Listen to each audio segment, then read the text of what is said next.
In this problem on static equilibrium, we have a 15 kilogram mass suspended from the ceiling by two ropes, and the ropes have tension 1 and tension 2, and we're asked to find the tension in each rope. Well, for static equilibrium, we're going to use Newton's second law, and we're going to say that the acceleration is equal to 0 because it's not moving in any direction. Static means at rest. And we'll go ahead and agree that we'll say that up is the positive y direction and down would be the negative y direction, and then to the right is positive x. Now nothing's happening to the left or right in x direction, so we have just the up and down directions to consider. Now, the tension in one rope is the same as the tension in the other rope because they're just sort of sharing the work. So let's go ahead and say that T1 is equal to T2 because they're the same length, the same type of rope, everything. And so from that, we can just say that we have twice the tension, 1/2 of that from each rope. Well, let's do a free body diagram now, and let's analyze the situation, and let's say the downward force, mg, on this 15 kilogram block is equal to the upward force, which is being provided by these two ropes, T1 and T2. Now we can use that relationship, and the fact that this is at rest, it's not accelerating. If acceleration goes to 0, then the net force goes to 0, so these forces must be in balance. So let's look at this free body diagram and say, well, the net force, which is equal to 0, is being provided by, let's say that the upward force is from T1 and T2, but we agreed that that's 2T,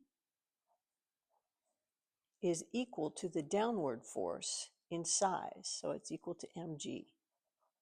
So we now have an equation that we can use to figure out how much tension is in each rope. So what we're going to do is we're going to come over here and we'll find mg is equal to 15 kilograms of mass times acceleration due to gravity, which we'll take to be 9.8 meters per second squared. And we'll multiply those together and we'll get that mg, which is the weight of the mass, is equal to 147 newtons. So we'll come over here and take that value for mg and say 2t is equal to 147 newtons. And then to solve for t, we'll divide by 2. And we'll get that the tension in one rope is equal to 73.5 newtons. So what that shows us is that each rope is carrying half the load, and that therefore the tension in each rope is equal to 73.5 newtons. In this problem, we have a little bit of a different situation. We have the same 15 kilogram box hanging from the same two ropes, but this time they're fixed to the ceiling a distance apart. The symmetry of the situation means that this angle formed by the rope in the ceiling is the same as this angle formed by the rope in the ceiling. And the symmetry also means that the tension in rope 1 and the tension in rope 2 is exactly the same. Given that, we're supposed to find the tension in each rope.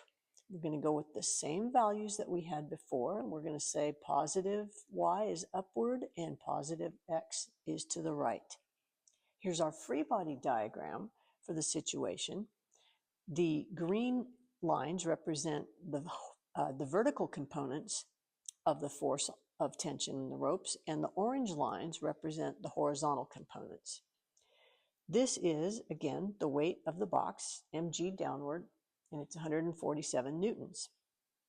We're going to use our trigonometry relationships for right triangles, and we're going to recall that to find this side of an angle with respect to this side of the triangle with respect to that angle, we're going to do the hypotenuse times the sine of the angle. And then to find the horizontal side, we're going to do the tension in the rope, or the hypotenuse times the cosine of the angle. So using that, we can write, let's take care of the vertical forces first, and we can say that tension 1 sine theta plus tension 2 sine theta, and I'm just writing tension and tension because we previously agreed that those tensions are the same, minus the downward mg is equal to 0. So that's just a statement of Newton's second law where the acceleration is equal to 0. So the net force must be equal to 0. That's a condition for static equilibrium. So we can do some algebra here. We can combine like terms. 2t sine theta minus mg equal to 0. 2t sine theta is equal to mg. Divide out 2 on both sides and we get t sine theta is equal to mg divided by 2. That makes sense because each rope is actually taking care of half the vertical load. Now we know the sine of 4, we know that we can calculate the sine of 40 and we know mg, so we can actually simplify this one step more and then plug in numbers to our calculator. So the tension in one of the ropes is equal to mg divided by 2 and multiplied by the sine of theta. Let's plug in some numbers. Let's use plenty of parentheses, 2 times sine 40, close both parentheses, enter, and we get for the tension, we get a lot of numbers, 114 point some digits, 345 newtons. But we need to consider the significant digits, and it looks like 2 is going to be our limit. So let's say the tension in the rope is approximately equal to 110 newtons. Now, in the horizontal direction, the rightward component of tension 2 must be equal to the leftward component because there's no motion, there's no acceleration to the left or right. So taking left to be negative, we have negative t cosine theta plus the rightward positive t cosine theta must equal 0, which means that the left tension, t cosine theta, equals the right tension, t cosine theta, in the horizontal direction. So let's go ahead and calculate what this value is. Let's find out how much the horizontal component of tension in each rope is. And so we have our value from the previous calculation. That represents the tension overall, the hypotenuse of the right triangle. Let's multiply that times the cosine of 40 and see what we get. And what our result shows us that the tension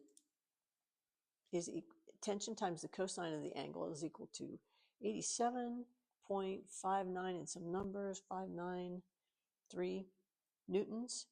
Well, let's go ahead and use significant digits there. Let's call that the tension in the horizontal direction. Let's call that T in the X direction is equal to approximately equal to 88 newtons.